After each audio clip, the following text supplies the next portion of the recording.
नमस्कार दोस्तों, स्वागत है आप सभी का हमारे YouTube चैनल आलोक ज्ञान गंगा में। मित्रों, हम हाजिर हैं पुनर्विवाह प्रेम या समझौता का छठा भाग लेकर के। अगर आपने इस कहानी के पहले भागों को अभी तक आपने नहीं सुना है तो डिस्क्रिप्शन में मैंने उसका लिंक दे दिया है। इस भाग को सुनने से पहले कहानी को पूरा समझने के लिए इसके पहले के भागों को अवश्य सुनें। तो चलिए मित्रों, देर ना करते हुए कहानी को शुरू करते हैं। मालती पड़ोस से जब वापस आई तो घर का माहौल कुछ बदला बदला सा था। सभी लोग घर में इकट्ठे थे और रूपा की बातें चल रही थी। राजीव के चेहरे पर भी कोई सिकन नहीं थी। सभी लोग रूपा की सेहत की बातें कर रहे थे। सबके चेहरे पर खुशी थी। मालती समझ नहीं पा रही थी आखिर क्या हुआ। कहाँ तो वह डर रही थी कि घर में आज पता नहीं क्या होगा। सबके चेहरे पर क्रोध के भाव होंगे। माँ बाबूजी तो खूब भड़केंगे, मालती से सब नाराज होंगे, पर यहाँ तो ऐसा कुछ भी नहीं था। मालती आश्चर्यचकित थी कि आखिर ऐसी क्या बात हो गई कि उसकी गलतियों की तरफ किसी का ध्यान ही नहीं गया। वह आ करके बरामदे में बुत बनी खड़ी रही। तभी रमा दौड़ते हुए उसके पास आई और कहा, मालती दीदी जानती हैं, बहुत बड़ी खुशखबरी है। कैसी खुशखबरी? मालती ने उतावली हो करके पूछा। वह अपनी रूपा भाभी माँ बनने वाली हैं। आप फूआ बनने वाली हैं क्या? मालती का तो खुशी का ठिकाना नहीं था। वह तो अपनी सारी परेशानियां भूल गई और दौड़ पड़ी रूपा के कमरे में, जहां पर अभी भी बेड पर वह लेटी हुई थी। मालती रूपा से जा करके लिपट गई और ढेर सारी बधाइयां दी और धन्यवाद भी कहा उसे फुआ बनाने के लिए। घर में खुशी का माहौल था तो राजीव की हिम्मत ही ना हुई दिन भर कुछ कहने की, इसलिए चुप रहना ही मुनासिब समझा। यशोदा देवी रूपा का विशेष ख्याल रख रही थी। उन्होंने उसे रसोई में जाने से साफ मना कर दिया था। बोला, 2-3 महीने तक तुम रसोई से दूर ही रहो बहू। रसोई का काम मालती और माला संभाल लेंगी। रूपा ने कहा भी कि नहीं माँ जी, मेरी तबीयत अब ठीक है, मैं कर लूंगी। लेकिन उसकी सास नहीं मानी और उसे सख्त हिदायत दी कि आराम करो। रूपा अपने भाग्य पर इतरा रही थी। उसे कहाँ मालूम था कि वही उसका भाई अपने भाग्य पर खून के आंसू रो रहे थे। राजीव को ना उगलते बनता था और ना ही निगलते। अब उनका मन यहाँ बिल्कुल नहीं लग रहा था। इन 2 दिनों में उनकी मालती से कोई बात नहीं हुई थी। दोनों नदी के 2 किनारों की तरह एक दूसरे से दूर रहते थे। हालांकि मालती अपनी गलती पर बार बार पछताती थी, पर जमींदारी का खून उसे झुकने नहीं देता था। साथ ही डरती भी थी कि माफी मांगने गई तो कहीं आपे से बाहर ना हो जाएं, फिर क्या मुंह दिखाऊंगी दुनिया को। अब उसे कहाँ पता था कि उसकी दुनिया में कोई सेंध लगाने की कोशिश कर रहा है। राजीव सोच रहे थे कि जाने की बात कहें भी तो किससे। उनको समझ में नहीं आ रहा था। सोचा रूपा से कह के देखता हूँ, शायद वह समझ जाए। और मौका देख करके उन्होंने रूपा से बात करने की ठानी। रूपा कई दिनों से देख रही थी कि राजीव भैया का चेहरा उतरा हुआ है। कोई तो बात है जो वह छुपा रहे हैं और मालती भी कुछ बता नहीं रही है। मौका पा करके भाई से पूछ ही लिया, भैया क्या बात है, आप खुश नहीं दिखाई देते हैं, कुछ हुआ है क्या? मालती ने कुछ कहा है क्या? भैया बताइए ना। पर राजीव कुछ नहीं बोले। बहुत पूछने पर उन्होंने कहा, रूपा बहुत दिन हो गए हैं, मैं घर जाना चाहता हूँ। तुम माँ बाबूजी को मनाओ ना, मैं उनके सामने कुछ बोल नहीं पाता हूँ। पर भैया आपके स्कूल में तो छुट्टी चल रही है ना, तो फिर जाने की इतनी जल्दी क्यों है? कुछ दिन और रहिए ना। नहीं रूपा, अब यहाँ दिल नहीं लगता है। राजीव बहुत उदास होकर के बोले। भैया क्या बात है, अपनी बहन को नहीं बताएंगे? आपको मेरी कसम है, मुझसे कुछ मत छुपाइए, जो भी है सच सच कहिए। राजीव सोच में पड़ गए। भला जो हुआ वह अपनी बहन से कैसे बताएं? उन्होंने कहा, रूपा मैं तुमसे कैसे कहूं कि क्या बात है? भैया प्लीज कहिए मुझसे, कुछ ना छुपाइए। रूपा मिन्नतें कर रही थी अपने बड़े भाई से। और फिर भावनाओं के आवेश में आकर के राजीव ने अपने मन की सारी व्यथा रूपा के सामने रख दी, जिसे सुन करके रूपा के पैरों तले जमीन खिसक गई। उसे मालती पर बहुत गुस्सा आया और उसने सोचा कि अब बहुत हो गया। मालती का यह अपराध माफी के काबिल नहीं है, उसे इसकी सजा भुगतनी ही पड़ेगी। उस मालती के बच्ची को सबक सिखाना ही पड़ेगा। फिर उसने राजीव से कहा, भैया मेरी खातिर माँ बाबूजी की की खातिर कुछ दिन और रुक जाइए। आप बिल्कुल चिंता मत करिए, समय सब ठीक कर देगा। मालती से मैं बात करूंगी। राजीव ने कहा, नहीं रूपा, मालती से कुछ भी कहने की जरूरत नहीं है। वह मेरी तरफ से आजाद है, उसे जैसे रहना है वैसे ही रहे, मुझे कोई फर्क नहीं पड़ता है। ठीक है, मैं तुम्हारे लिए और माँ बाबूजी के लिए कुछ दिन और यहाँ रुकूंगा, तुम चिंता ना करो, कह करके वे बाहर निकल गए। मालती के फुआ दादी को लेने रमा का भाई आया था। यशोदा देवी ने कहा, फुआ जी, आप तो जानती हैं रूपा की तबीयत अच्छी नहीं रहती है। माला और मालती रसोई में ही सारा दिन व्यस्त रहती हैं, तो रमा को एक आध महीने यहाँ रहने दीजिए ना। रमा रहेगी तो रूपा की देखभाल में आसानी हो जाएगी और समय पर दवा दारू भी देने में मेरी मदद कर देगी। रमा का मन भी यहाँ लग रहा था, इसलिए वह भी जाने के लिए जिद नहीं की। फिर फुआ दादी ने कहा, ठीक है, और क्या, रमा के बिना तो मुझे फजीहत हो जाएगी, पर मैं किसी तरह संभाल लूंगी। रमा कुछ दिन यहाँ ठहर जाएगी, 1-2 महीने बाद लेकिन भेज देना बहू। यशोदा देवी ने कहा, हाँ फुआ जी, ठीक है। और फिर फुआ जी अपने पोते के साथ चली गई, रमा को छोड़ करके। रूपा के दिमाग में कुछ चल रहा था, उसने मौका देख करके रमा को अपने पास बुलाया और उसके कान में कुछ कहा और पूछा कि रमा इस योजना में उसका साथ देगी। रमा तो वैसे भी जीजा जी पर दिलहारी थी, भला उसे क्या एतराज होता, इसलिए वह भी उसका साथ देने के लिए तैयार हो गई। मालती का अभी भी मौन व्रत चालू था। राजीव अलग चुप्पी साधे हुए थे। घर का माहौल बेहद उदास था। वैसे भी रमा ही थी जो घर की रौनक थी। रमा हर कदम चहकती रहती थी, राजीव के आसपास मंडराते रहती थी, पर राजीव ज्यादा भाव नहीं देते थे। जीजा जी करके जब भी उनके पास आती, राजीव बहाने से बाहर निकल जाते तो रमा चिढ़ जाती। एक दिन उसने यशोदा देवी से कहा कि मामी, मुझे घर जाना है, मेरा यहाँ मन नहीं लगता है, यहाँ तो कोई बोलने के लिए तैयार ही नहीं है, फिर किसके लिए रहूं मैं यहाँ, मैं तो ऊब गई हूँ। सोचा था मालती दीदी हैं, जीजा जी हैं तो काफी मजे करेंगे, पर यहाँ तो किसी को बोलना ही नहीं आता है, फिर रह करके क्या करूं। नहीं बेटा, ऐसी बात मत कहो, तुम चली जाओगी तो रूपा का ख्याल कौन रखेगा, तुम ही तो हो जिसकी बदौलत मैं निश्चिंत हूँ, यशोदा देवी ने कहा। तो फिर मालती दीदी और जीजा जी को समझाइए कि हमसे बात करें। हाँ ठीक है, मैं आज ही खबर लेती हूँ दोनों की। रमा खुश हो गई। शाम में मालती और माला रसोई में लगी थी और रूपा राजीव के पास बैठी बातें कर रही थी। थोड़ी देर में रमा भी आ करके बैठ गई और राजीव से पूछने लगी कि जीजा जी, आप तो मास्टर जी हैं ना, आप तो स्कूल में बच्चों को पढ़ाते हैं ना। राजीव ने कहा कि हाँ पढ़ाता हूँ। तो फिर आज से मुझे भी पढ़ाइए ना, आप अगर पढ़ाएंगे तो मेरा पढ़ाई का नुकसान भी नहीं होगा। मैं पढ़ाऊं? मैं क्या पढ़ा सकता हूं आपको, राजीव ने घबरा करके कहा। क्यों नहीं पढ़ा सकते हैं, आप गणित के शिक्षक हैं ना, तो मुझे गणित पढ़ाइए। वैसे भी मेरा गणित थोड़ा कमजोर है, आप पढ़ाएंगे तो अच्छा हो जाएगा। रमा मक्खन लगा रही थी और राजीव मन ही मन दुखी थे कि इस भोंदू को अब गणित पढ़ाना पड़ेगा। रूपा को यही सही समय जान पड़ा। हाँ भैया, अब इतना कह रही है तो रमा तो पढ़ा दीजिए ना, आपका भी अच्छा वक्त कटेगा और रमा का भी फायदा हो जाएगा। हाँ बेटा, रूपा ठीक ही कह रही है, वैसे भी इसका मन नहीं लग रहा है, इसलिए जाने की जिद कर रही है। और अगर रमा चली गई तो अब इस उम्र में मुझे रूपा का सेवा टहल करना पड़ेगा, दवा दारू फल फूल सब मुझे ही देना करना पड़ेगा। यशोदा देवी बेहद थके स्वर में बोली।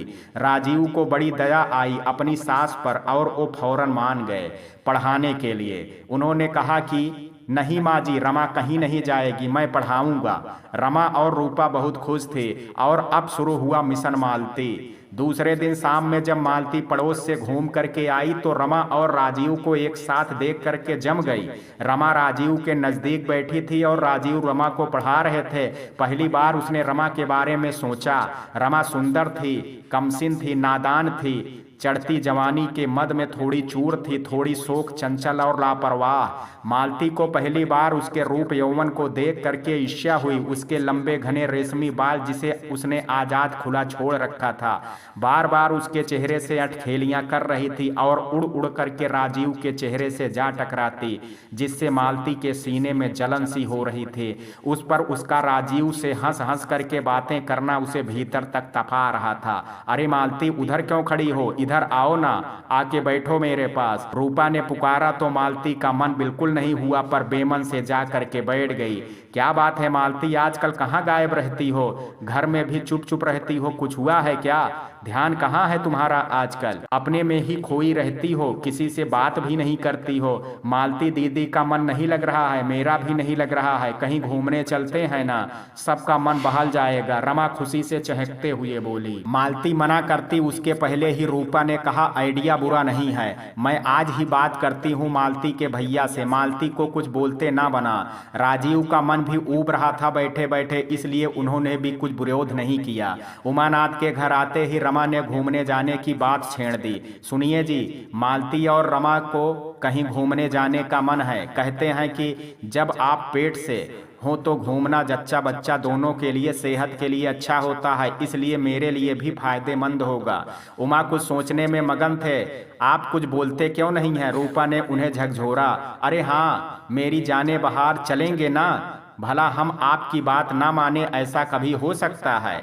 फिर कब का प्रोग्राम बनाएं? रूपा उत्साहित होकर के पूछ रही थी। ऐसा करते हैं, अगले हफ्ते मुझे कचहरी के काम से शहर जाना है, तो उसी दिन चलेंगे।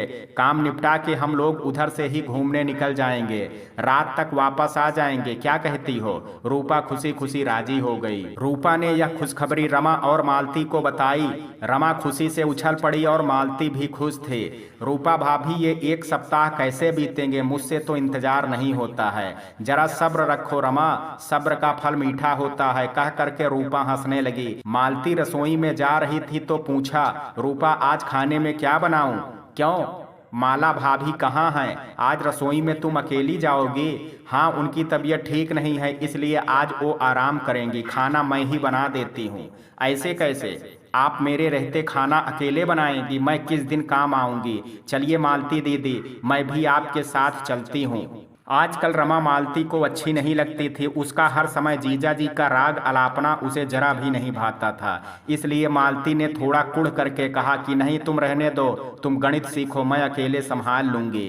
कह करके रसोई में चली गई तो रूपा मन ही मन मुस्कुरा रही थी। रमा पर उसकी बात का कुछ असर नहीं हुआ। अलबत्ता राजीव नयन, जो अभी अभी बाहर बैठक में अखबार पढ़ करके आ रहे थे, कि पैर ठिठक गए। मालती की बात उनके कानों में चुभ गई। इसका मतलब क्या है? मालती मुझ पे लांछन लगा रही है कि मैं रमा में दिलचस्पी ले रहा हूँ? हाँ तो ठीक है ना, अब से मैं यही करूँगा, देखता हूँ कोई क्या करता है। किसी को जब जरूरत ही नहीं है मेरी, तो क्या फर्क पड़ता है कि मैं क्या कर रहा हूँ? अब तो जो मेरी मर्जी होगी वही करूँगा। राजीव नयन के अंदर का गुस्सा फूट पड़ा। फिर भी उन्होंने अपना संयम नहीं खोया और चुपचाप आ करके आंगन में लगे कुर्सी पर बैठ गए। रमा देखते ही उलझ पड़ी। जीजा जी चलिए ना, आज आप भी हमारी मदद करिए खाना बनाने में। नहीं रमा, ये क्या कह रही हैं आप? भैया रसोई में नहीं जाएंगे, गलती से भी किसी ने देख लिया तो हंगामा हो जाएगा। रूपा ने टोका। क्यों भाभी, रसोई में जाने के लिए ही तो बोल रही हूँ, कौन सा इनसे रोटी बनवा रही हूँ जो इनकी इज्जत कम हो जाएगी। रमा ने मुंह फुला करके कहा। साली साहिबा, आप नाराज क्यों होती हैं? मैं चलता हूँ ना आपके साथ, राजीव ने ऊंची आवाज में कहा। तो रूपा हैरान थी कि अब भैया का ये कौन सा रूप है, ये तो ऐसे बिल्कुल नहीं है। कहीं मेरे मन की बात इन तक तो नहीं पहुंच गई। रमा और राजीव रसोई में पहुंच चुके थे। मालती सब्जियां काटने में लगी थी। रमा ने कहा कि दीदी आप सब्जी काट रही हैं, तब तक लाइए मैं दूसरी तरफ रोटियां सेंक देती हूं, दोनों मिल करके करेंगे तो जल्दी हो जाएगा। फिर मुझे पढ़ना भी तो है। क्यों जीजा जी, मैंने सही कहा ना? रमा ने राजीव को देख करके कहा। हाँ क्यों नहीं, आखिर आप मेरी साली साहिबा हैं, आप की हर बात सराखों पर। राजीव ने कनखियों से मालती को देखा। मालती के चेहरे पर कड़वाहट के कई रंग उभर आए। चेहरे की सिकन स्पष्ट देखी जा सकती थी। मालती को कुड़ते देख करके राजीव को अजीब सा सुकून मिल रहा था। रमा ने आटा गूंथ करके तैयार कर लिया और चूल्हे पर मिट्टी का तवा चढ़ा दिया। राजीव भी चूल्हे के नजदीक आकर के बैठ गए। क्यों जीजा जी, आपने कभी रोटियां बनाई है अपने घर में? हाँ बनाई है ना। रूपा के यहाँ आ जाने के बाद कई बार जब अम्मा की तबीयत खराब हुई तो मैंने ही रोटियां बनाई हैं। यूं तो राजीव को झूठ बोलने की बिल्कुल आदत नहीं थी, पर आज पता नहीं कैसे मुंह से ही निकल गया। रमा हंसने लगी। तो फिर ठीक है, आज मेरे साथ मिल के फुलाइए रोटियां। हाँ हाँ क्यों नहीं, जरूर आप बनाइए। तो एक तरफ चूल्हे पर मालती खामोशी से सब्जी बना रही थी और दूसरी तरफ रमा रोटी बनाने लगी। रमा राजीव से बेसिर पैर की इधर उधर की बातें करने में लगी थी और राजीव मुस्कुराने में लगे थे। मालती के सीने पर सांप लौट रहा था। रमा रोटियां बना रही थी और राजीव बीच बीच में फुला रहे थे। तवा खाली है रमा, जल्दी जल्दी रोटी बेलो, तवा गर्म हो रहा है, राजीव ने रमा को उकसाया। हाँ हाँ जीजा जी करती हूँ, रमा हड़बड़ा रही थी और इसी हड़बड़ाहट में उसने जल्दी से रोटी तवा में डालनी चाहिए और उसकी उंगली तवे में छू गई और वह तेज चिल्लाई, ओ माँ मेरा हाथ जल गया। आह माँ मेरे उंगलियों में जलन हो रही है। अरे क्या हुआ, क्यों चिल्ला रही है? जीजा जी मेरा हाथ जल गया। राजीव उसके पास दौड़े। दिखाओ कहाँ पर जला है। यहाँ पर। रमा ने बड़ी मासूमियत से अपनी उंगली उनकी तरफ बढ़ा दी तो राजीव ने अपने हाथों में ले करके उसकी उंगली को फूंक मार करके ठंडा करने लगे। मालती ये नज़ारा देख करके अवाक थी। हरी धनिया काटते उसके हाथ अचानक रुक गए और चाकू धनिया की जगह हाथ पर चल चुका था। उसकी उंगलियों से खून रिसने लगा, पर उसका ध्यान तो राजीव के हाथ में पकड़े रमा की हथेली पर था। रूपा जिसने गर्म दूध लेने के लिए अभी अभी रसोई में कदम रखा था, उसकी निगाह मालती के खून से भीगे हाथ पर गया। मालती कहाँ ध्यान है तुम्हारा? तुम्हारी उंगलियों से खून निकल रहा है और तुम किस सोच में गुम हो? रूपा की आवाज से राजीव का फौरन ध्यान मालती की तरफ गया। मालती के हाथों का बहता खून देख करके उसके सीने कील सा चुभता महसूस हुआ। लपके उसकी तरफ, पर फिर मालती का अपमान याद आ गया और उनके कदम वहीं थम गए। तब तक यशोदा देवी भी आवाज सुन करके दौड़ते भागती आ गई थी। कुछ देर बाद राजीव वहां से खामोशी से निकल गए थे।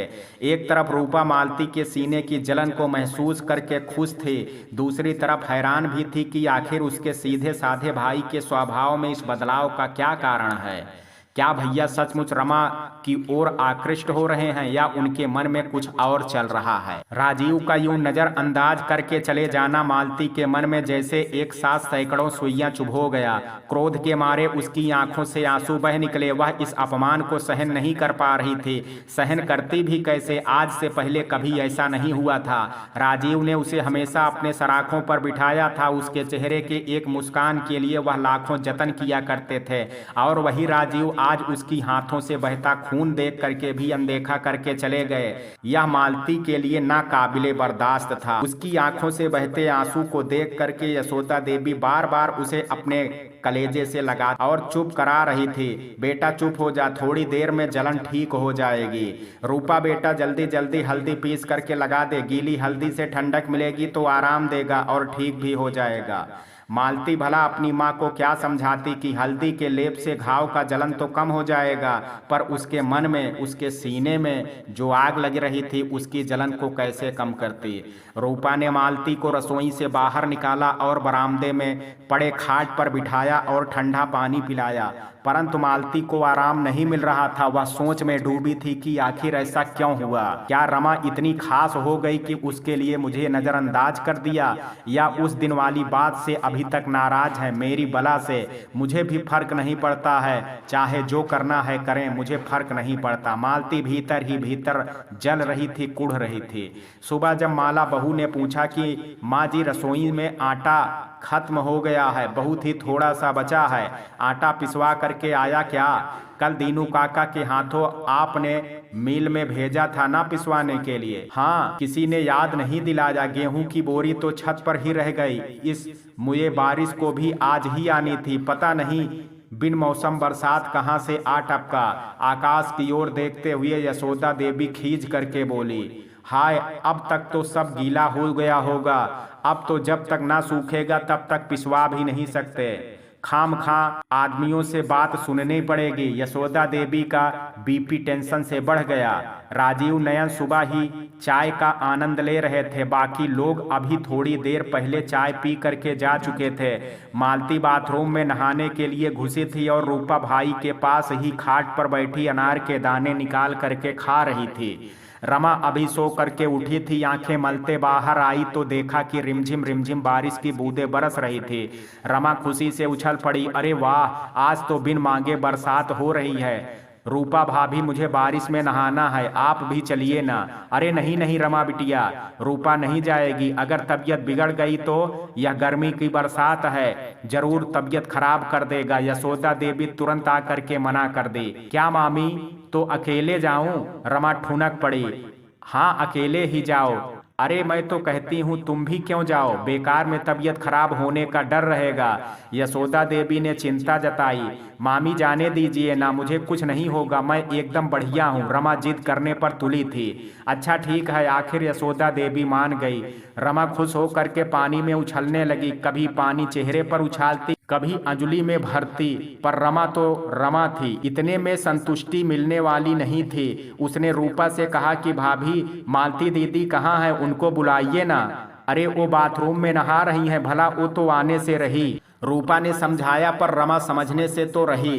बोली, इतने दिनों बाद तो बादल बरस रहा है, अब चाहे जो भी हो मैं नहा के रहूंगी। जीजा जी आप भी आइए ना, मजा आ जाएगा, प्लीज आइए ना। रमा खुशामद करने लगी। अरे नहीं, मैं आकर के क्या करूंगी, मुझे तो बरसात के पानी से एलर्जी है, मुझे सर्दी जुकाम पकड़ लेगा। क्या जीजा जी आप डरपोक हैं, कह करके रमा ने राजीव को आंगन में खींच लिया। रूपा को किसी अनर्थ की प्रबल आशंका होने लगी। राजीव शुरू में तो भीगने से बच रहे थे, पर धीरे धीरे उन्हें भी मजा आने लगा। रमा आह रिमझिम के ये प्यारे प्यारे गीत लिए, ये आई रात सुहानी, देखो प्रीत लिए, गाने पर थिरकने लगी और राजीव को भी जबरदस्ती नचा रही थी। रमा नाचने में मशगूल थी, तभी अचानक उसका पैर अनार के छिलके पर पड़ा। फर्श गीला होने के वजह से छिलका सरक गया और रमा के पैर भी। वो गिरने ही वाली थी कि राजीव ने उसे उसका हाथ झट से पकड़ लिया। रमा ने अभी जवानी की दहलीज पर कदम ही रखा था और आज तक वह किसी पुरुष के नजदीक भी नहीं आई थी। हाथ पकड़ना तो बहुत दूर की बात थी, और जिस तरह राजीव ने उसके हाथ को पकड़ा, उसके नस नस में सिरहन सी दौड़ गई। वह आंखें फाड़े उसी अवस्था में जम सी गई। मालती बालों को तौलियों से रगड़ते हुए बाहर निकली। सामने जो नजारा था वह पूरी तरह जानलेवा था। उसकी सांस हलक में आ गई, उसकी आंखों को यकीन नहीं हो रहा था। क्या देखती है? रमा का हाथ राजीव के हाथ में था। रमा गिरने की अवस्था में है। राजीव का एक हाथ उसकी कमर पर और दूसरा हाथ में उसका खींचते हुए उस पर झुके हैं। मालती की आंखों से अंगारे बरसने लगे। मालती को देख करके राजीव ने रमा को सीधा किया और फिर हाथ छोड़ दिया। मालती की आंखों से बरसते शोले रूपा को अत्यंत भयभीत कर रहे थे। वह सोच करके डर रही थी कि अब आगे क्या होगा, पर रूपा के डर के उलट मालती ने कोई हंगामा नहीं किया, अलबत्ता मौन हो गई। उसके दिमाग में क्या चल रहा है रूपा के समझ से बाहर था। मालती एकदम सामान्य दिख रही थी। उसने रमा को भी कुछ नहीं कहा, बल्कि अच्छे से बात की। राजीव भी हैरान परेशान थे कि आखिर यह लड़की चाहती क्या है। सचमुच इतनी पत्थर दिल है या संग दिल होने का दिखावा कर रही है। लेकिन मैं भी हार मानने वाला नहीं हूँ, इसे तो अपने प्यार की कीमत समझा के ही रहूंगा। और फिर उन्होंने रमा से नजदीकियां और बढ़ा दी। रमा तो राजीव पर पहले से ही फिदा थी, झूठा ही सही, पर जीजा जी का यूं प्यार जताना उसे सुकून दे रहा था। शाम में उमानाथ बाजार जा रहे थे तो राजीव नयन से बोले कि चलिए राजीव आप भी घूम आइए, वैसे भी घर में बैठे बैठे बोर हो रहे हैं। राजीव भी तुरंत मान गए और कमरे में चले गए कपड़े चेंज करने। उमानाथ ने पहले मालती से पूछा, बोलो मालती, बाजार से तुम्हारे लिए क्या लेकर के आऊं? कुछ नहीं भैया, आपने पूछ लिया यही बहुत है। कहते कहते वो पड़ोस की चाची के घर के लिए जाने लगी। ऐसे कैसे? मैं देखता हूँ कुछ दिनों से तुम बुझी बुझी लगती हो, तुम्हारी तबीयत ठीक तो है ना? या राजीव जी ने कुछ कहा है? उमानाथ अपनी प्यारी बहना के चेहरे पर मुस्कुराहट के बदले उदासी के काले बादल देख करके चिंतित हो रहे थे। नहीं भैया, ऐसी तो कोई बात नहीं है, सभी कुछ तो बढ़िया है, कह करके थोड़ी देर के लिए ठहर गई। परेशान होने की कोई बात नहीं है, मालती ने यकीन दिलाया। राजीव नयन तैयार हो करके आ गए। मालती ने पहली बार गौर से देखा। लंबा ऊंचा कद, गोरा चिट्टा रंग, घने काले बाल, चेहरे पर हल्की मुस्कान, बिल्कुल देवानंद लगते थे। पर हूँ सिर्फ चेहरा ही सुंदर है, मन तो एकदम मैला है। और फिर उसका मन एकदम से खट्टा हो गया। राजीव जा ही रहे थे कि रमा आ गई और मस्ती मस्ती में पूछ लिया, आप कहाँ जा रहे हैं? मैं भी साथ चलूं क्या? राजीव ने मालती की तरफ देखा, उसका चेहरा स्याह हो रहा था। रमा के मुंह से देव शब्द सुन करके मालती का दिल जल उठा। ये जलाने का अच्छा मौका था, इसलिए उमानाथ मना करते उससे पहले ही राजीव बोल पड़े, हाँ क्यों नहीं, चलिए आज आपको बाजार घुमा करके लाता हूँ। छोड़िए ना भैया, शाम हो रही है, आते रात हो जाएगी। कहाँ रमा को लेकर के जाइए, माँ जी बहुत गुस्सा करेंगी। रूपा आने वाली मुसीबतों से भयभीत थी। उसने मालती की ओर देखा, मालती निशब्द खड़ी थी। अरे इसमें गुस्सा करने वाली क्या बात है, हम सब भी तो साथ में ही हैं ना। पर भैया कुछ नहीं रूपा, तुम्हें हम लोगों पर भरोसा नहीं है? रमा कोई बच्ची थोड़े ना है जो खो जाएगी। घंटे 2 घंटे की तो बात है, जाने दो साथ में। राजीव थोड़ा गुस्से में बोले, भैया इतने ढीठ तो कभी ना थे, फिर क्या हुआ, इतना अजीब व्यवहार क्यों कर रहे हैं? रूपा ने जो पैंतरा सोचा था वो राजीव भैया खुद ब खुद क्यों कर रहे हैं? क्यों ये उनकी कोई चाल है या वो सचमुच बदल गए हैं? उनका दिल कहीं रमा पर तो नहीं आ गया, कहीं रमा की अदाओं पर फिसल तो नहीं गए? नहीं, ये नहीं हो सकता। मैंने देखा है भैया मालती से कितना प्रेम करते हैं, इतनी जल्दी उनके प्यार का रंग फीका नहीं पड़ सकता। वो मालती के साथ बेवफाई नहीं कर सकते, मालती में तो उनकी जान बसती है। वो मालती से सच्चा प्रेम करते हैं और सच्चा प्रेम कभी नहीं मरता। पर आखिर बात क्या है? सोच सोच करके रूपा का दिमाग खराब था। अल्हड़ रमा झट से तैयार हो गई और रूपा को कुछ बोलते ना बना, और फिर वह मालती की आंखों के सामने ही पर्स हिलाते हुए निकल पड़ी। सितम तो ये था कि जाते जाते मालती से पूछने लगी, मालती दीदी आपके लिए क्या लेके आऊं, समोसा, बर्फी या जलेबियां? कुछ नहीं, थोड़ा सा जहर ला दे। मालती बड़बड़ा रही थी। क्या क्या कहा आपने? रमा ठीक से सुन नहीं पाई, इसलिए हंस करके दोबारा पूछा। पर राजीव और रूपा दोनों के कानों में मालती के कहे शब्द जा टकराए। रूपा बेहद डर गई और राजीव मन ही मन हंस पड़े कि अब आया ऊंट पहाड़ के नीचे। राजीव को अब मालती को जलाने में मजा आ रहा था। उन्होंने मन ही मन कहा, देखती जा मालती रानी, अभी तो शुरुआत है, आगे आगे देखो होता है क्या।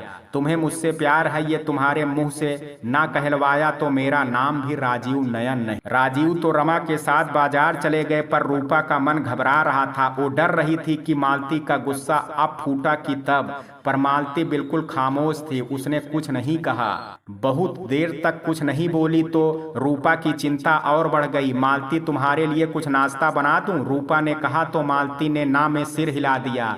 मालती क्या बात है, तुम कुछ बोलती क्यों नहीं? तू कुछ छुपा रही हो ना मुझसे? मालती क्या तुम मुझे अपना दोस्त नहीं समझती? रूपा ने भावुक होकर के कहा तो मालती ने कहा, ऐसा तो कुछ भी नहीं है। दरअसल अम्मा जी को देखे बहुत दिन हो गया और मुझे उनकी याद आ रही है, बस इसलिए। तो इसमें क्या है, मुश्किल 10-15 दिन और है भैया की छुट्टियां खत्म होने में, उसके बाद तो तुम्हें अम्मा के पास ही रहना है। इसलिए जितने दिन यहाँ हैं बिल्कुल खुश रहा कर। तुम्हारा उदास रहना किसी को भी अच्छा नहीं लगता। तुम्हारे भैया भी चिंतित हो रहे थे। मालती जवाब में सिर्फ मुस्कुरा दी। रात का अंधेरा गहराने लगा था और राजीव, उमानाथ और रमा अभी तक घर नहीं लौटे थे। रूपा को टेंशन से बुरा हाल था। चौधरी साहब कई बार आकर के पूछ चुके थे कि उमा आया क्या। हर बार उत्तर ना मिलने पर दुखी हो जाते और झुंझलाते भी। क्या जरूरत थी सांझ ढले जाने की, और गया तो गया, रमा को ले जाने की क्या जरूरत थी? जवान लड़की है, कुछ ऊंच नीच हो गई तो हम उसके परिवार वालों को क्या जवाब देंगे? उनका गुस्सा अब बढ़ने लगा था। यशोदा देवी समझा रही थी कि शुभ शुभ बोलिए मालती के बाबूजी, कुछ नहीं होगा, और दामाद जी भी तो साथ में हैं। पर अंदर ही अंदर छाती तेज तेज धड़क रहा था कि गाड़ी उलट पुलट तो नहीं गया, या चोर डकैत तो नहीं छेंक लिए, या ठाकुर जी मेरे सभी बच्चों को सुरक्षित रखिएगा। दीनानाथ 5 रविवार नमक बिराऊंगी। पर उसे तो जाने की जरूरत ही क्या थी? चौधरी साहब भड़क उठे थे। शांत हो जाइए, आपको इस तरह गुस्सा करना आपके लिए नुकसानदायक है, आपका बीपी हाई हो जाएगा। डॉक्टर ने आपको गुस्सा करने से मना किया है। आप तो जानते हैं ना कि रमा बिटिया बहुत ही चंचल है। उमानाथ और दामाद जी जा रहे थे तो वो जाने के लिए जिद करने लगी। उमानाथ तो मना ही कर रहे थे, पर दामाद जी ले जाने के लिए तैयार हो गए तो उमा कैसे मना करता। जैसा रूपा ने बताया था यशोदा देवी ने वैसा ही सब कुछ चौधरी साहब को बता दिया। यही तो समझ में नहीं आता है मालती की माँ, आखिर राजीव जी ऐसी बेवकूफ़ी कैसे कर सकते हैं। उन्हें तो हम बहुत ही समझदार समझते थे, उनसे ऐसे लड़कपन की उम्मीद नहीं थी। रूपा बरामदे में खंभे के पीछे सर झुकाए खड़ी थी और अंदर से घबरा रही थी। उसे भी डर लग रहा था कुछ गलत ना हो जाए। वहीं दूसरी तरफ मालती के अंतर्दशा का क्या कहना। मालती सोच रही थी कि क्या यही प्यार है, इसे ही सच्ची मोहब्बत कहते हैं और यही सच्चे प्यार की दुनिया दुहाई देती है। सारे मर्द एक जैसे होते हैं, कोई भी पुरुष स्त्री के मन को नहीं पाना चाहता बल्कि उसके शरीर को पाना चाहता है और उसके शरीर को पाने के लिए प्यार का ढोंग करता है और तरह तरह के स्वांग रचता है, प्यार का दिखावा करता है। और एक बार स्त्री को पा लिया फिर सारा प्यार, सारी खुशामद, सारी बातें हवा हो जाती हैं। दम भरते हैं कि प्यार करते हैं, सच्चा वाला प्यार करते हैं। क्या यही प्यार है कि पत्नी को मनाते मनाते असफल हो गए तो लगे दूसरी स्त्री को पटाने में।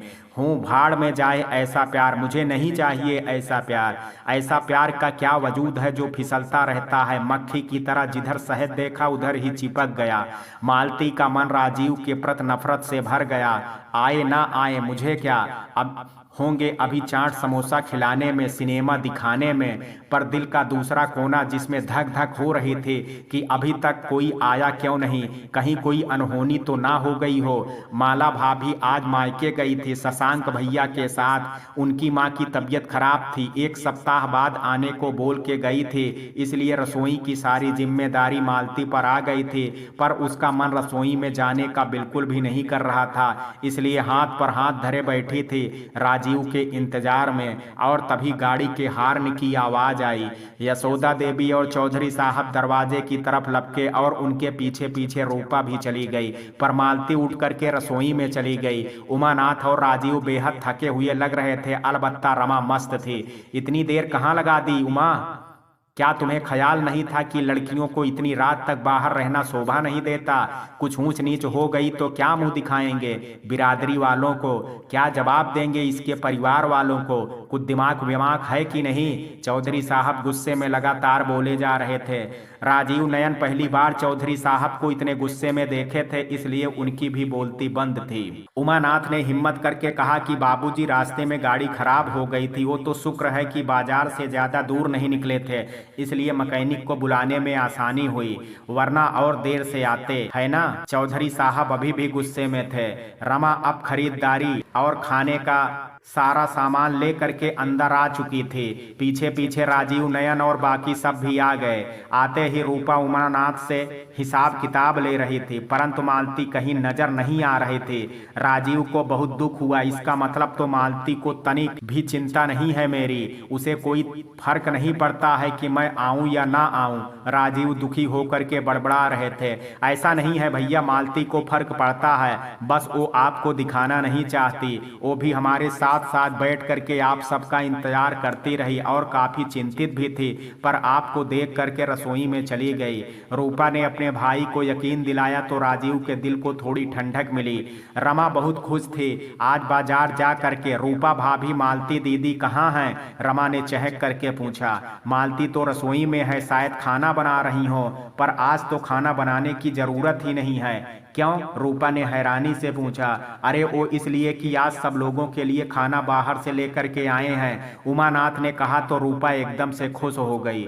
और क्या क्या लाए हैं? रूपा उमानाथ से पूछने में मगन थी। इधर राजीव को ध्यान रसोई में अटका था। जोर से आवाज लगाई, रूपा एक कप बढ़िया चाय बना दो ना, बड़ी थकान हो रही है। मालती को साफ आवाज सुनाई दे रही थी। सुनते ही गुस्से में भनभनाई, कौन सा बड़ा तीर मार करके आए हैं जो थकान हो रही है? घूमने और घुमाने में ही दर्द होने लगा। पर बाबूजी के डर से 2-3 कप चाय चढ़ा दी। मालती के दिल और दिमाग में जंग चल रही थी। दिमाग कह रहा था कि रहने दे, मैं क्यों फिक्र करूं, चाय पीने का इतना ही मन है तो अपनी चहेती साली से क्यों नहीं बनवाते? मुझसे क्यों कह रहे हैं? बाजार घुमाने के लिए रमा है, बारिश में नहाने के लिए रमा है, और खातिरदारी करने के लिए मैं क्यों जाऊं? पर दिल समझा रहा था कि क्या मालती एक 16-17 साल की लड़की से डर गई? उससे क्यों बैर रखना? वो तो है ही धमाल और हंसी मजाक करने वाली। उसकी बातों को क्यों इतनी अहमियत देना? और फिर एक कप चाय ही तो मांग रहे हैं, कौन सा खजाना मांग लिया? दे दो ना। और आखिर मालती ने अपने दिल की बात मान करके 2 कप चाय बना दिया, एक भैया के लिए और एक राजीव के लिए। राजीव थकान के मारे आंगन में पड़े खाट पर बिना बेड बिछावन के ही लेट गए, सिर्फ माथे के नीचे तकिया रख करके आंखें मूंद लेते हैं। मालती चाय का कप लेकर के आई तो राजीव को आंख मूंदे देख करके असमंजस में पड़ गई। जगाएं कि ना जगाएं सोचने लगी। दिल तो चाहा कि जगा करके दे दें, पर आत्म अभिमान ने ऐसा करने ना दिया। परिणाम स्वरूप चाय वहीं मेज पर रख करके पलटने लगी। तभी राजीव ने उसका हाथ पकड़ लिया। मालती चौंक गई, पर उसे इतना भी बुरा नहीं लगा, पर दिखावे के लिए अपनी बड़ी बड़ी आंखों से राजीव को घूरने लगी। मालती ऐसे मत देखो ना, मुझे डर लगता है। मालती क्या हमारी जिंदगी ऐसे ही निकलेगी? मालती तुम यहीं बैठो ना मेरे पास। आज बड़ी इच्छा हो रही है कि तुम मेरे पास बैठी रहो और मैं तुम्हें देखते हुए चाय की चुस्कियां लेता रहूं। बस इतनी छोटी सी से तो ख्वाहिश है, पूरा कर दो ना। मालती को झटके लग रहे थे। आज इस आदमी ने भांग पी रखी है, कैसी बहकी बहकी बातें कर रहे हैं। क्या सोच रही हो मालती? बैठो ना, चाय ठंडी हो रही है। मालती आज तुम्हें रसोई में खाना बनाने की जरूरत नहीं है, आज बाहर से खाना लेकर के आए हैं, और हाँ तुम्हारी पसंद का जलेबी और समोसे भी लाए हैं। पता नहीं कैसे मालती राजीव की बात मान करके उनके पास ही कुर्सी पर बैठ गई। राजीव को यह देख करके बहुत खुशी हुई और उनकी हिम्मत थोड़ी और बढ़ गई। मालती कब तक मुझसे नाराज रहोगी? अब मान भी जाओ ना, तुम्हारी ये नाराजगी मुझसे बर्दाश्त नहीं होती। मैं अब थक गया हूँ यार, तुम्हें मनाते मनाते। तुम्हें मुझ पर दया नहीं आती है? मेरा कसूर क्या है? यही ना कि मैंने तुमसे बहुत बहुत बहुत प्यार किया है। अब तो मालती को पक्का यकीन हो रहा था कि ये आदमी कुछ तो नशा किया है, वरना ऐसी बहकी बहकी बातें करने की हिम्मत कहाँ से आती। कुछ बोलने के लिए मुंह ही खोला कि देखा राजीव फिर से सो गए थे। राजीव की बातें सुन करके मालती का दिल पिघलने लगा था। आज पहली बार उसे राजीव पर प्यार आया था, और अभी कुछ घंटे पहले जो उसके मन में जो बुरे बुरे विचार आ रहे थे उसके लिए बेहद शर्मिंदा फील कर रहे थे। उसका दिल कह रहा था कि राजीव इतने भी बुरे नहीं है जैसा वो सोचती है। आज उनकी सारी गलतियों को माफ कर देने का दिल कर रहा था। मालती को पक्का यकीन हो रहा था कि ये आदमी नशे में है, वरना ऐसी बहकी बहकी बातें क्यों करते। अब पूछें भी तो किससे? आजकल रूपा से भी तो खुल करके बात नहीं होती है। रमा को इतना भाव देना नहीं चाहती थी, पर मन की उलझने परेशान कर रही थी। इसके लिए उमानाथ से ही पूछना मुनासिब समझा। उमानाथ हाथ मुंह धो करके खाने के लिए बैठे तो राजीव को ना देख करके पूछने लगी कि मालती राजीव जी कहाँ हैं? मालती ने खाट की तरफ इशारा करके कहा कि वो सो रहे हैं। फिर बड़ी हिम्मत करके कहा कि भैया आप लोगों ने बाजार में कुछ खाया कि नहीं? नहीं बहन, कहाँ कुछ खाया, बस एक मीठा पान खाया। उसके बाद होटल में खाने गए तो राजीव जी ने कहा कि उनका थोड़ा सर घूम रहा है, इसलिए खा नहीं पाएंगे, तो हमने सब के लिए पार्सल ले लिया। अच्छा, कहीं मीठा पान के बदले समोसा मसाला पान तो नहीं दे दिया, और इसकी वजह से उनका सर घूम गया और इसी वजह से घर आकर के खटिया पर सोए हुए हैं। मालती ने भी मन ही मन में हाँ मिलाई। अब उसकी समझ में आ रहा था कि आखिर माजरा क्या है। सोच करके उसे हंसी आ गई। मालती का मन आज कुछ पिघला था। खाने के टेबल पर घर के सभी सदस्य बैठे थे और राजीव का इंतजार कर रहे थे, पर राजीव बिना खाए ही सो गए तो मजबूरन सबने खाना खा लिया। मालती को ठीक से खाया नहीं गया, क्योंकि उसे पता था कि राजीव ने कितने शौक से अपने लिए और सब के लिए खाना लाया था, इसलिए उसे अफसोस हो रहा था। सभी लोग खा पी के जब सो गए तो मालती ने चुपके से राजीव के लिए थाली में बचा करके रखा खाना अपने कमरे में लेकर के आ गई। ऐसा वह पहली बार कर रही थी, इसके लिए झिझक भी रही थी। उसको अपने आप पर शर्म भी आ रही थी कि आज उसका मन इतना कोमल क्यों हो रहा है, वह भी राजीव को लेकर के। पर राजीव ने नशे में ही सही उसे अपने दिल की जो बात कही, उससे उसका मन कहीं ना कहीं कमजोर पड़ने लगा था। उसे राजीव पर दया आने लगी थी और यही वजह थी कि आज सोचने पर मजबूर हो गई थी कि आखिर जो कुछ हुआ उसमें राजीव का कसूर क्या है। उन्होंने तो उसकी भलाई ही करनी चाहिए, उसके उजड़े हुए जीवन में हरियाली लाने की कोशिश की और बदले में उसने उन्हें क्या दिया? दो मीठे बोल भी नहीं बोली, नहीं कभी प्यार से खाना नहीं खिलाया, कभी थके होने पर भी पैर नहीं दबाया। आखिर इसका भी तो कोई फर्ज बनता है उनके प्रति। राजीव एक नेक इंसान है, यह बात वह अच्छे से जानते थे। उन्होंने तो उसकी भलाई ही करनी चाहिए, उसके उजड़े हुए जीवन में हरियाली लाने की कोशिश की और बदले में इसने उन्हें क्या दिया? दो मीठे बोल भी कभी नहीं बोली, ना ही कभी प्यार से खाना नहीं खिलाया, कभी थके होने पर भी पैर नहीं दबाया। आखिर इसका भी तो कोई फर्ज बनता है उनके प्रति।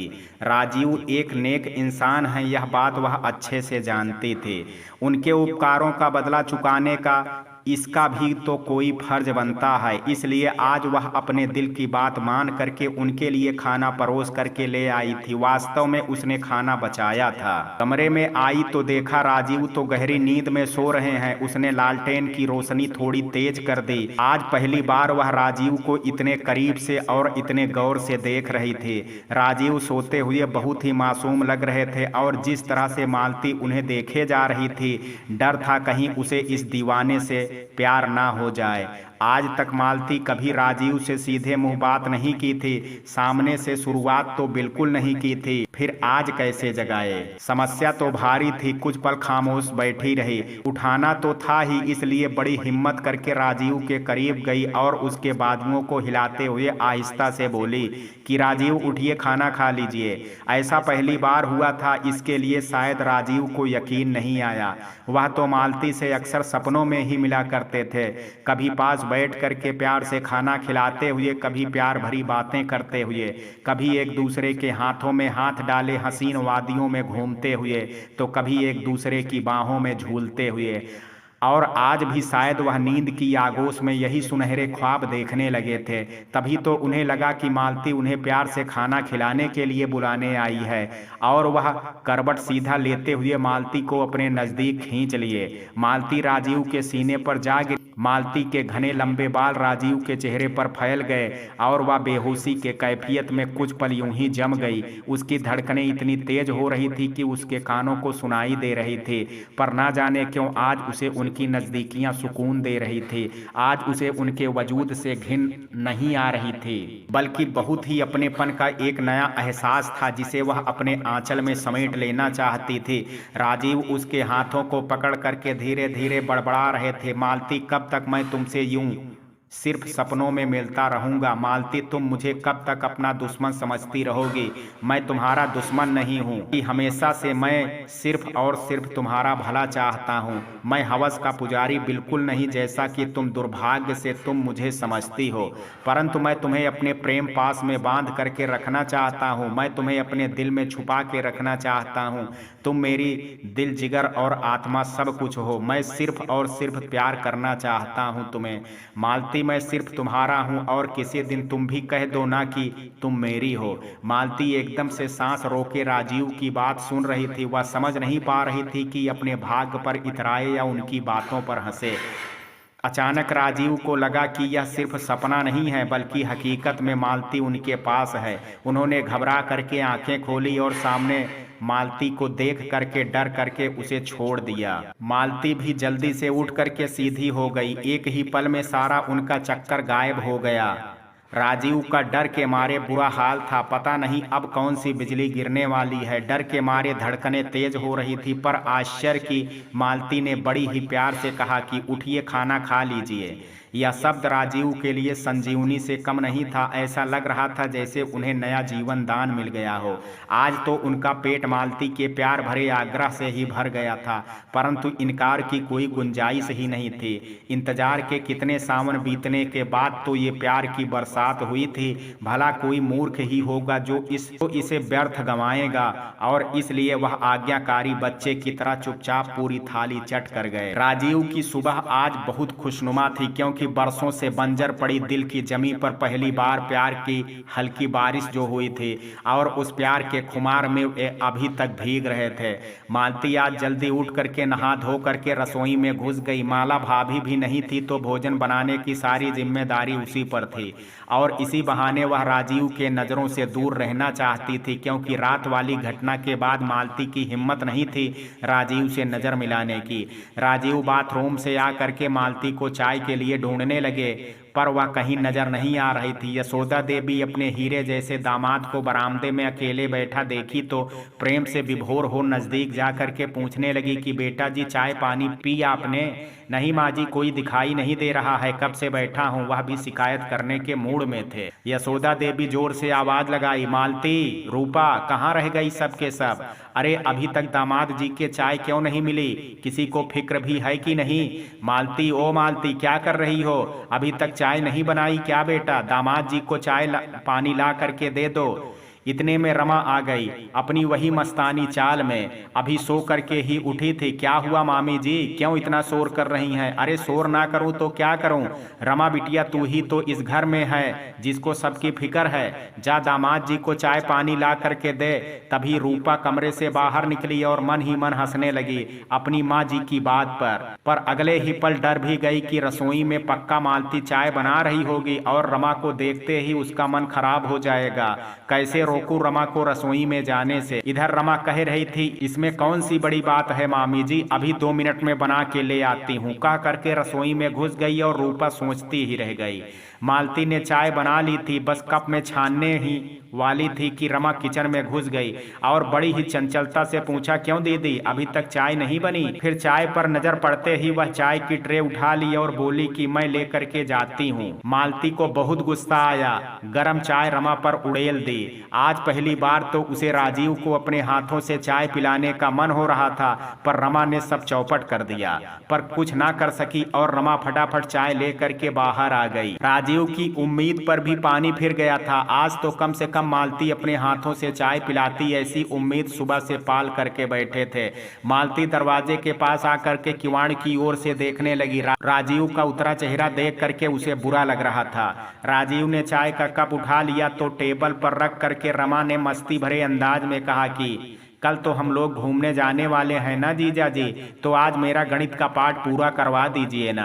आज नहीं फिर कभी। राजीव ने टालना चाहा। बड़ी मुश्किल से तो मालती का मन पिघला था उनके लिए, दोबारा उसे कठोर नहीं बनाना चाहते थे। पर रमा ठहरी दिल की भोली पीछे ही पड़ गई। नहीं जीजा जी, आज ही पढ़ाइए ना, देखिए ना रूपा भाभी, जीजा जी मेरी बात नहीं सुन रहे हैं। रमा जिद नहीं करते हैं, आज भैया के सर में दर्द हो रहा है तो तुम कल पढ़ लेना, रूपा ने बहाना बनाया। क्या जीजा जी के सर में दर्द है भाभी, आपने बताया नहीं? जीजू लाइए मैं आपका सर दबा देती हूँ। और आओ देखा ना ताव झट से सिर दबाने लगी। रूपा और राजीव दोनों के होश उड़ गए थे। अगर मालती ने देख लिया तो लेने के देने पड़ जाएंगे।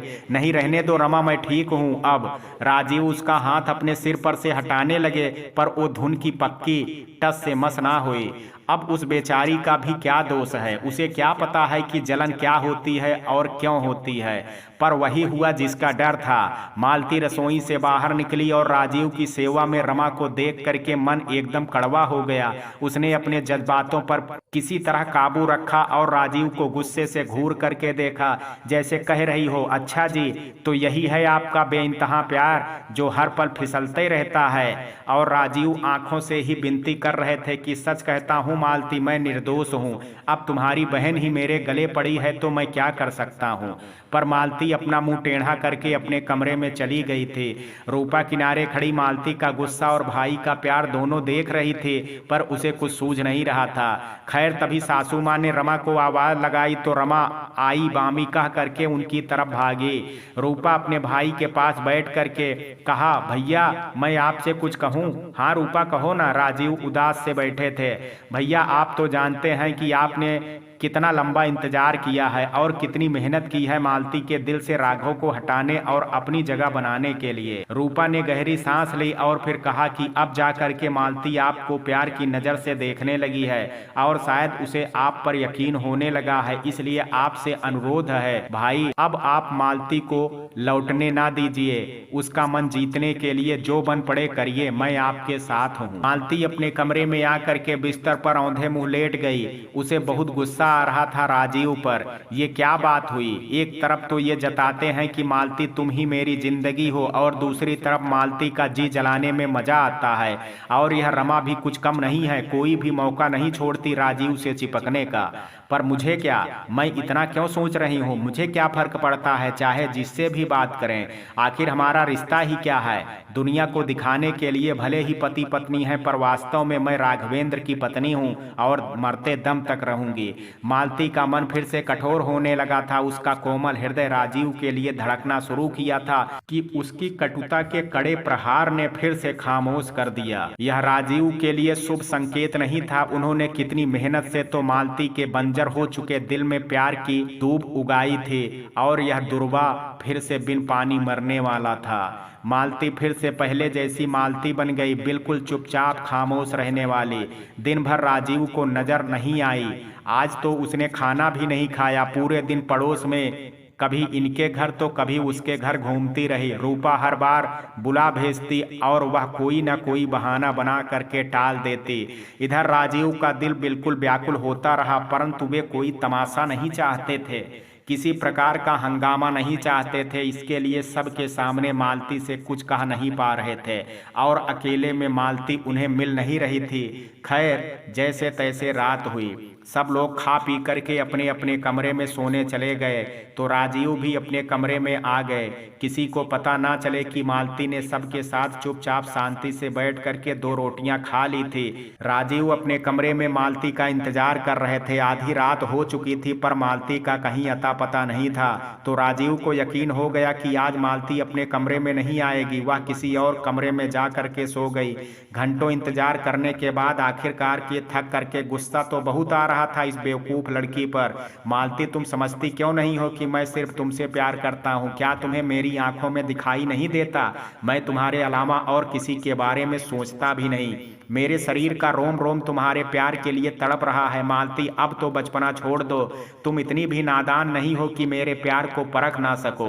मेरी जिंदगी में तुम्हारे अलावा ना कोई लड़की आई है ना आएगी। मैं तुम्हारा हूँ और तुम्हारा ही रहूंगा।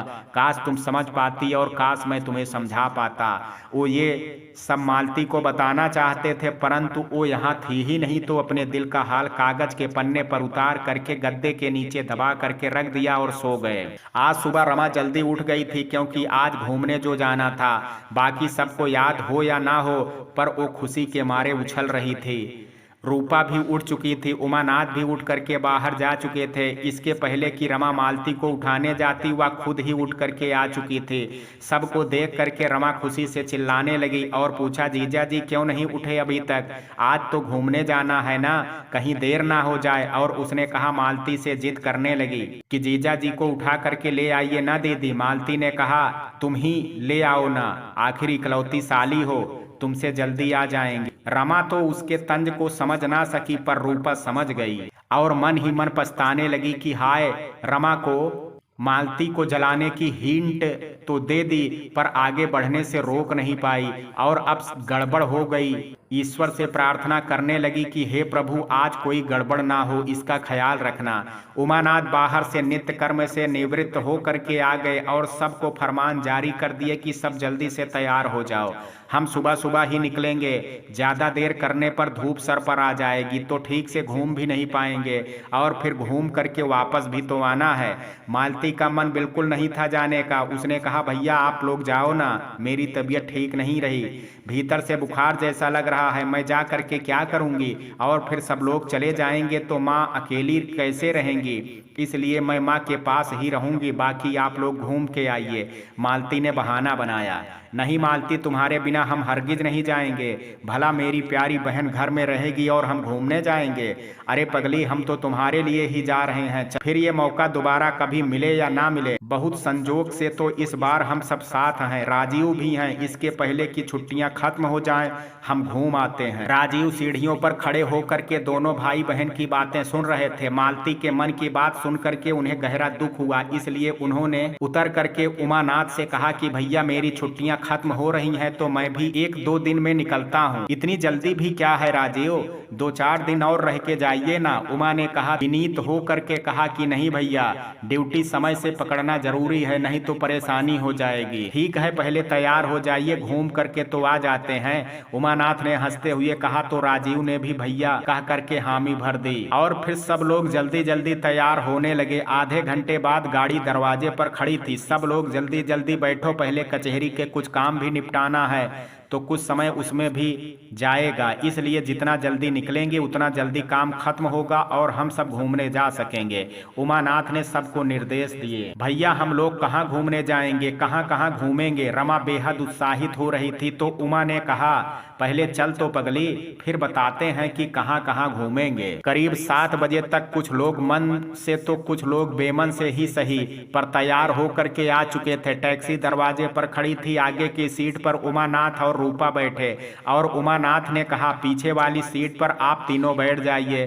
तो बहनोई के सामने राजीव कुछ बोलने की हिम्मत नहीं जुटा सके और चुपचाप अपनी सीट पर बैठ गए।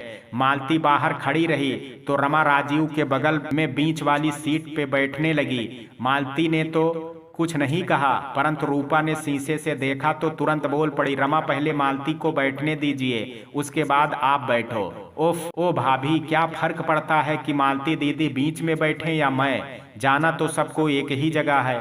फर्क पड़ता है रमा, आप नहीं समझोगी तो कृपया अभी तो कोई बहस नहीं, पहले मालती को बैठने दीजिए। रूपा ने थोड़ा क्रुद्ध होकर के कहा तो रमा चुपचाप खड़ी हो गई। जाइए दीदी, पहले आप बैठिए। मालती बिना कुछ बोले जा करके बैठ गई तो रमा भी उसके बगल में आकर के बैठ गई और फिर गाड़ी जल्दी से रफ्तार पकड़ ली।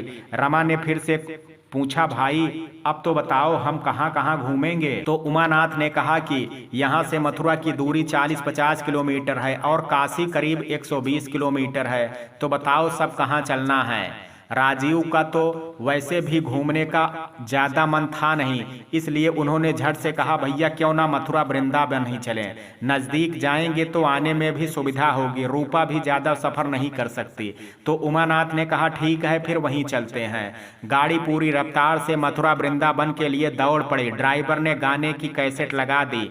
कितना हंसी है मौसम, कितना हंसी सफर है, साथी है खूबसूरत ये मौसम को भी खबर है।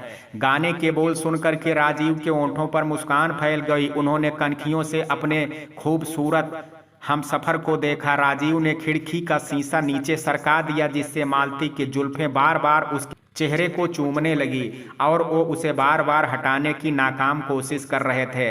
राजीव बड़ी हसरत से उसके चांद से मुखड़े पे जुल्फों को लपेटते देख रहे थे और सोच रहे थे कि काश मालती तुमने मुझे ये अधिकार दिया होता इन परेशान करती गेसुओं को संवारने का। एक टीस सी उठी सीने में और चेहरे पर दर्द की लकीरें खींच गई। रमा जो अब तक खिड़की के बाहर के नज़ारे देखने में व्यस्त थी, अचानक उसकी नज़र राजीव पर पड़ी तो वो बोल पड़ी, क्यों जीजा जी, मालती दीदी के चेहरे को देख करके जी भर गया हो तो जरा बाहर भी देख लीजिए, देखिए कितने हसीन नज़ारे हैं।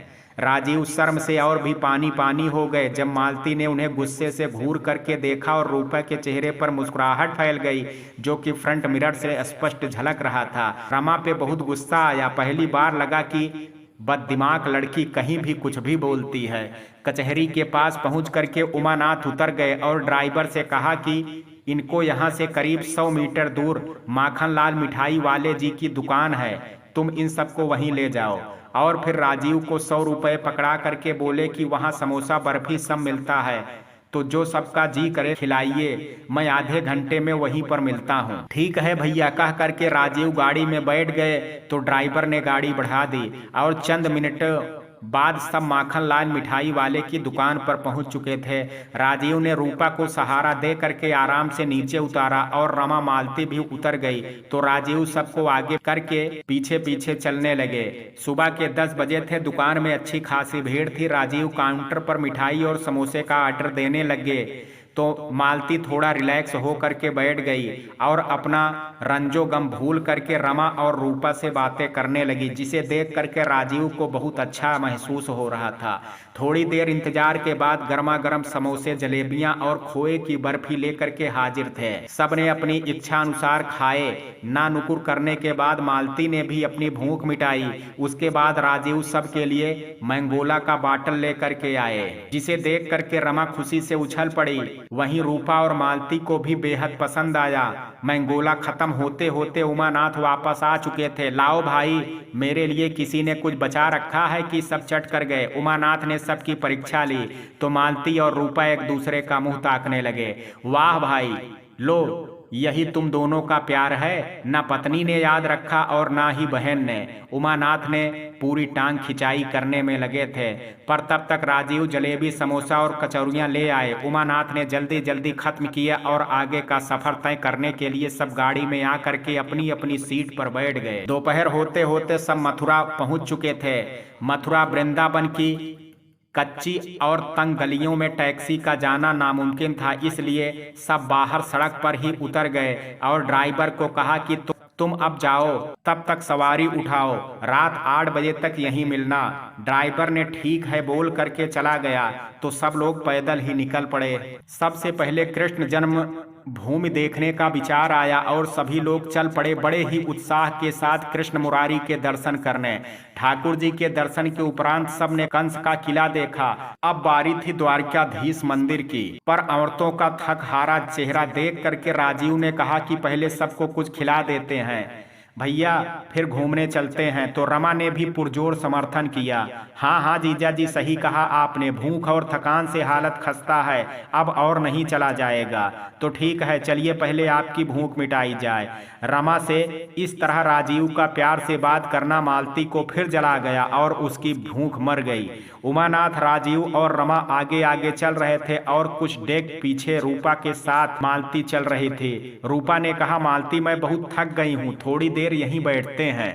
मालती ने कहा ठीक है, और फिर वहीं एक जगह ऊंचा पत्थर देख करके दोनों बैठ गए। मालती का उतरा चेहरा देख करके रूपा ने पूछ लिया, क्या हुआ मालती, इतना उदास क्यों हो? नहीं, कहाँ उदास हूँ, ठीक तो हूँ, मालती ने बहाना बनाया। वो भी क्या दिन थे ना मालती, जब हम सगे दोस्त हुआ करते थे। हमारे बीच कुछ भी तेरा मेरा था ही नहीं। तेरी खुशी मेरी खुशी, मेरा गम तेरा गम हुआ करता था। हम भले एक घर में नहीं रहते थे पर एक दूसरे के दिल में रहते थे। और फिर गहरी सांस खींची, थोड़ी देर रुकी और फिर बोली, देखो ना मालती, अब हम सगे रिश्तेदार हैं मगर दोस्ती पराई हो गई है। अब मैं तुम्हारे घर में रहती हूँ पर तुम्हारे दिल में नहीं। हमारे बीच मीलों के फासले हैं। ना तो मुझसे अपने मन की बात कहती हो और ना ही मुझसे पूछती हो। मालती रूपा की बात सुन करके हतप्रभ थी। रूपा बोलती रही, देखना मालती, तुम्हें आए 1 महीने से अधिक हो गया है और मुझे कुछ नहीं पता कि तुम्हारे और भैया के बीच में क्या चल रहा है। तुम क्यों उदास रहती हो या भैया क्यों परेशान से दिखते हैं? अभी की ही बात ले लो, कुछ देर पहले तक तुम बिल्कुल ठीक थी, सबसे हंस बोल रही थी और अब अचानक चेहरे पर गहरी उदासी है। मैं तुम्हारे चेहरे के भाव को पढ़ नहीं पा रही हूँ। मुझे इसमें अपने भाई के लिए प्यार तो नहीं दिखता है, परंतु वो तुम्हारे अलावा किसी और को भाव दें तो तुम्हारे दिल के तार जलते हैं। क्यों मालती, क्या तुम ये चाहती हो कि मेरे प्यार से भी प्यारे भाई तुम्हारे प्यार को तरसते रहें और तुम अपनी मर्जी से जब तुम्हारा मन करे तो प्यार से एक नज़र देख लो और जब मन ना करे तो अपने पास भटकने भी ना दो? क्यों मालती, क्यों? आखिर तुम चाहती क्या हो? अगर तुम्हें उनसे इतनी तकलीफ है तो उन्हें अपने मोह पास से मुक्त क्यों नहीं कर देती? मुझसे अपने इकलौते भाई का दर्द देखा नहीं जाता। रूपा कहते कहते उत्तेजित हो रही थी और हाँफने लगी थी। मालती एकदम से घबरा गई। रूपा, ऐसी बात नहीं है, तुम गलत समझ रही हो। समय आने पर मैं तुम्हें सब कुछ बता दूंगी, अभी तुम शांत हो जाओ, तुम्हारी तबीयत खराब हो जाएगी। नहीं, मुझे अभी जानना है। रूपा भी जिद पर अड़ी थी। आखिर क्या चल रहा है तुम्हारे मन में, मुझे साफ साफ बताओ। मुझे भी पता नहीं क्या है मेरे मन में। एक तरफ मैं अपने अतीत को भुला नहीं पा रही हूँ और दूसरी तरफ राजीव को किसी और से हंस करके बात करना भी दिल को मंजूर नहीं है। मैं समझती हूँ रूपा, राजीव से बेहतर जीवन साथी कोई और हो ही नहीं सकता है, पर इस मन को क्या करूँ जो दूसरी बार किसी और से गठबंधन करने को राजी नहीं होता। मेरा सोच करके भी जी घबराता है रूपा कि जिस देह प्राण को पहले किसी और को समर्पित कर चुकी थी, फिर से किसी और को कैसे सौंपूं। तू ही बता ना रूपा, कैसे करूं मैं ये। उसकी आवाज में गजब की लाचारी झलक रही थी। रूपा निरुत्तर हो गई। उसने बड़ी हिम्मत करके कहा कि मालती तुम्हारे सामने एक सुनहरा भभुष्य बाहें फैलाए तुम्हारा इंतजार कर रहा है। मालती, सब कुछ भूल करके उसमें समा जा, तुम्हारे लिए यही उचित है। बाकी जो बीत गया उसे एक सुनहरा स्वप्न समझ करके भूल जा। इसी में हम सब की रूपा बोल रही थी कि तभी उसकी नजर हाँफते हुए दौड़ते भागते राजीव पर पड़ी। राजीव इधर उधर नजरें दौड़ाते दोनों को ढूंढ रहे थे। रूपा को अपने भाई को परेशान देख याद आया कि ये लोग बहुत देर से यहीं पर रुके हुए थे और बातों में ऐसे उलझे कि उन लोगों को ख्याल ही ना रहा। रूपा ने भाई को आवाज दी तो राजीव ने देखा और दौड़ करके इनके पास आए। रूपा, तुम लोग यहाँ हो? हम लोग पागलों की तरह कहाँ कहाँ ढूंढ रहे हैं। मालती को सही सलामत देख करके उनकी जान में जान आई। मालती, तुम ठीक हो? पूछने से खुद को रोक नहीं पाए। मालती ने हाँ में गर्दन हिला दी, मुंह से बोल नहीं फूटे। फिर उन्होंने रूपा से पूछा, रूपा तुम्हारी तबीयत तो ठीक है ना? कोई परेशानी तो नहीं है? नहीं भैया, मैं बिल्कुल ठीक हूँ, बस थोड़ी थक गई थी इसलिए यहाँ पर रुक गई। रूपा ने प्यार से भर करके कहा, चलो चलते हैं, भैया परेशान हो रहे हैं कब से, तुम दोनों को ढूंढ रहे हैं। और फिर दोनों औरतों को आगे करके राजीव उनके पीछे चलने लगे। मालती और रूपा को सही सलामत देख करके उमानाथ की जान में जान आई। ये क्या बचपना है रूपा, कहाँ रह गई थी? अनजान शहर में इस तरह पीछे रह जाना खतरे से खाली नहीं है। अगर तुम लोगों को कुछ हो जाता तो मैं माँ बाबूजी को क्या मुंह दिखाता? तुम लोगों को रुकना ही था तो हमें बता सकते थे, हम सब रुक जाते। ना चाहते हुए भी उमानाथ का गुस्सा फूट पड़ा। गलती हो गई जी, आगे से ध्यान रखूंगी। वह क्या है ना, चलते चलते मैं बहुत थक गई थी इसलिए थोड़ी देर बैठ गई। पक्का आगे से ऐसा नहीं होगा? ठीक है चलो, तुम दोनों के चक्कर में हम लोगों ने भी कुछ नहीं खाया अब तक। रमा तो भूख के मारे मरी जा रही है, कुछ इसका तो ख्याल किया होता। बेचारी छोटी सी बच्ची है, कब से भूखी बैठी है। तो रमा भी रोनी सूरत बना करके बोली कि हाँ ना भैया, कब से भूखी बैठी हूँ पर किसी को कदर ही नहीं है मेरी। तो सबके साथ मालती भी हंस पड़ी, जिसे देख करके राजीव को बहुत ही सुकून मिला। चलो सब मिल के अब भोजन करते हैं और फिर आगे बढ़ते हैं। और इसी के साथ सब नज़दीक के शुद्ध शाकाहारी होटल में खाना खाने घुस गए। पहले तय करो कि क्या खाना है, फिर ऑर्डर करते हैं। सबको थाली ही खाना था। राजीव ने वेटर को बुला करके पूछा कि भैया थाली में क्या क्या है। तो वेटर ने याद करते हुए कहा कि दाल चावल, 2 चपाती, पनीर मसाला, मिक्स वेजिटेबल, रायता, दही, अचार, पापड़ और हाँ मीठे में 2 रसगुल्ले। सुन करके सबके मुंह में पानी आ गया। ऐसा करो, और फिर सबकी तरफ देख करके गिनती करने के बाद कहा कि कुल 5 थाली ले आओ, जरा जल्दी। जी ठीक है, कह करके वेटर थाली लाने चला गया और सब जहां जहां घूम लिए वहां की चर्चा करके इंतजार करने लगे। कुछ ही देर में गर्मा गर्म स्वादिष्ट भोजन हाजिर हो गया और सब टूट पड़े थाली पर, खास करके रमा, उमानाथ और राजीव। रूपा की स्पीड तो वैसे भी कम हो गई थी और मालती भी धीरे धीरे ही खा रही थी। उमानाथ बार बार कह रहे थे, रूपा जल्दी जल्दी खाओ, अभी बहुत घूमना बाकी है। वृंदावन में बांके बिहारी जी का मंदिर, प्रेम मंदिर, कृष्ण बलराम मंदिर, पागल बाबा का मंदिर और मथुरा म्यूजियम भी घूमना है और फिर खरीदारी भी तो करनी ही है। रमा ने जोड़ा, हाँ हाँ क्यों नहीं, तो इसके लिए जल्दी करो। सब लोग जल्दी जल्दी खाने लगे। मालती को पता था कि राजीव को मिठाइयाँ बहुत पसंद हैं, इसलिए सबसे नज़रें बचा करके मिठाई राजीव की थाली में डाल दी। राजीव को बहुत हैरानी हुई। उन्होंने मुस्कुरा करके देखा मालती को, उसकी आंखों में प्यार की हल्की सी नमी थी। यूं तो उनका पेट पूरी तरह से भर चुका था, उसमें 1 इंच भी जगह नहीं थी, पर भला इस मेहरबानी को बेकार कैसे जाने देते। सो अंजाम की परवाह किए बिना फटाफट मुंह में डाल लिया। मालती के साथ साथ रूपा के चेहरे पर भी मुस्कुराहट फैल गई। भला रूपा की नज़रों से कैसे छिपता। खाना खत्म होने के बाद रमा ने कोल्ड ड्रिंक की फरमाइश कर दी तो राजीव ने भी उसका साथ दिया। हाँ भैया ठीक रहेगा, खाना जल्दी पच जाएगा तो चलने में आसानी होगी। तो ठीक है 5 ठंडा का बोतल मंगा लेते हैं। उमानाथ ने भला बहनोई की बात कैसे टालते। सो वेटर को बुला करके ऑर्डर दे दिया और कहा कि जरा जल्दी करना भाई, हमें अभी घूमना भी है। थोड़ी देर में ऑर्डर आ गया। सब ने जल्दी जल्दी कोक खत्म किया और बढ़ चले अगली मंजिल की ओर। अगला पड़ाव बांके बिहारी का मंदिर था। भगवान की अद्भुत छवि के दर्शन पा करके सबका रोम रोम पुलकित हो उठा। उसके बाद प्रेम मंदिर के लिए सब निकल पड़े। आगे आगे औरतें और पीछे से 2 जेंट्स। दोबारा रिस्क नहीं ले सकते थे दोनों को खोने का। प्रेम मंदिर पहुंच करके वातावरण सचमुच प्रेममय हो गया। राधा रानी और युगल किशोर के सानिध्य मात्र से सबके हृदय में प्रेम का संचार होने लगा। भगवान श्री कृष्ण के अनुपम लीलाओं की झांकियां मन को हरने वाली थी। पहले भगवान के जन्म से लेकर के उनकी नटखट बाल लीलाओं का चित्रण देख करके रूपा और मालती के मन में स्वतः ही वात्सल भाव उमड़ने लगे। उसके बाद किशोरावस्था के चंचल लीलाओं की झलक मन को मोहक बनाने वाली थी। रमा सुखद आश्चर्य से सब कुछ निहार रही थी। गोपियां और राधा संग मुरलीधर की प्रेम लीला की झांकियां देख करके राजीव के हृदय में प्रेम की गंगा बह निकली और उन्हें मालती के राधा और स्वयं को कृष्ण होने की मधुर अनुभूत होने लगी। और इन्हीं भावनाओं के वशीभूत हो करके उन्होंने मालती का हाथ अपने हाथों में ले लिया।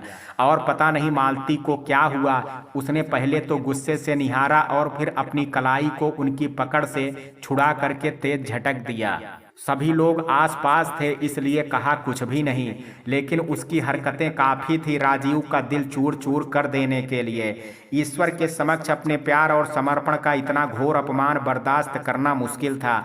उन्होंने बांके बिहारी के चरणों में सिर झुका करके कसम उठा ली, हे प्रेम के सागर, मैं आपकी चरणों की सौगंध खा करके कहता हूँ कि आज से बल्कि अभी से मैं अपने हृदय से मालती को निकालता हूँ। बहुत हो चुका मेरे प्रेम का निरादर, अब और नहीं। मालती ने मेरे सच्चे प्यार को बार बार ठुकराने का पाप किया है। उसे मेरी भावनाओं की जरा भी कद्र नहीं। तो ठीक है, आज से उसे मैं अपने हर बंधन से आज़ाद करता हूँ। राजीव नयन के दिलो दिमाग में गुस्से और नफरत की जो आंधियां चल रही थी उससे अनजान सभी लोग मंदिर विहार का आनंद लेने में लगे थे। मालती भी इस झंझावत से अनजान अपने ही क्रोध और ग्लानि की अग्नि में जल रही थी। राजीव नयन भीतर से ज्वालामुखी किंतु बाहर से शांत जल की तरह दिख रहे थे, इसलिए उनके दर्द से बाकी लोग अनजान ही थे। मथुरा म्यूजियम का प्रोग्राम कैंसिल हो गया था क्योंकि इतना घूमने में ही रात हो गई थी और रूपा की तबीयत बिगड़ रही थी और बाकी सब भी थक करके चूर हो गए थे, इसलिए वापस चलने का विचार हुआ। सब लोग गंतव्य स्थान पर पहुंच गए जहां से ड्राइवर को आने के लिए कहा था और सौभाग्य से ड्राइवर वहां पहले से ही गाड़ी लेकर के खड़ा था। सब लोग जल्दी जल्दी बैठो, लगभग 9 बज चुके हैं और घर पहुंचते पहुंचते 11-12 तो बज ही जाएंगे। वैसे तो कुछ चिंता की बात नहीं है, पर अपने गांव से 20 किलोमीटर पहले जो जंगल पड़ता है वहां पर चोर डाकुओं का खतरा रहता है, इसलिए और देर ना करते हुए जल्दी से गाड़ी भगाओ। उमानाथ ने थोड़े चिंतित होकर के ड्राइवर को निर्देश दिए, पर होनी को कौन टाल सकता है। भविष्य में जो होना है वो तो हर हाल में होना ही है। मित्रों, कहानी के इस भाग में आज इतना ही। शेष कहानी कल सुनेंगे भाग 7 में। कहानी का ये भाग आपको कैसा लगा, आप अपनी राय मुझे कमेंट बॉक्स में ज़रूर दीजिएगा। वीडियो पसंद आया हो तो वीडियो को लाइक शेयर, अगर चैनल पर पहली बार विजिट कर रहे हैं तो कृपया चैनल को सब्सक्राइब करना ना भूलें। कल मिलते हैं कहानी के शेष भाग के साथ, तब तक के लिए जय हिंद, जय भारत।